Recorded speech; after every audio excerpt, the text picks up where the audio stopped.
গোৰ্খা ছাত্ৰ সন্থা চৰাইদেউ জিলা সমিতিৰ চতুৰ্থ বাৰ্ষিক অধিৱেশন আছিলে। এই বাৰ্ষিক অধিৱেশনত উপস্থিত হৈ গৌৰৱ অনুভৱ কৰিছোঁ আৰু এটা সুন্দৰ আয়োজন ভাগচোৰ নেতা কৰ্মীসকলে এই অধিৱেশন আয়োজন কৰিছে।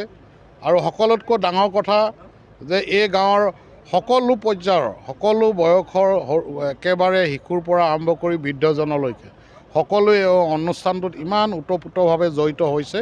এইটোৰ জৰিয়তেদি এইটো কথা প্ৰমাণ পোৱা যায় যে গোৰ্খা জনগোষ্ঠীৰ মাজত থকা যিটো ভাতৃত্ববোধৰ এনাজৰী, এই এনাজৰী শক্তিশালী হৈ আছে আৰু অসমৰ বিভিন্ন জাতি জনগোষ্ঠী যেতিয়া উন্নয়ন হ'ব তেতিয়াহে প্ৰকৃতাৰ্থত অসম আৰু অসমীয়াৰ উন্নয়ন হ'ব। গোৰ্খা ছাত্ৰ সন্থাই গোৰ্খা জনগোষ্ঠীটো আগুৱাই নিয়াৰ ক্ষেত্ৰত সামাজিক আৰ্থসামাজিক ৰাজনৈতিক সাংস্কৃতিকভাৱে আগুৱাই নিয়াৰ ক্ষেত্ৰত গোৰ্খা জনগোষ্ঠীৰ উত্তৰণৰ কাৰণে দিনে নিশাই কাম কৰি আহিছে। এই ক্ষেত্ৰত মই গোৰ্খা ছাত্ৰ সন্থাক আন্তৰিক ধন্যবাদ আৰু কৃতজ্ঞতা জ্ঞাপন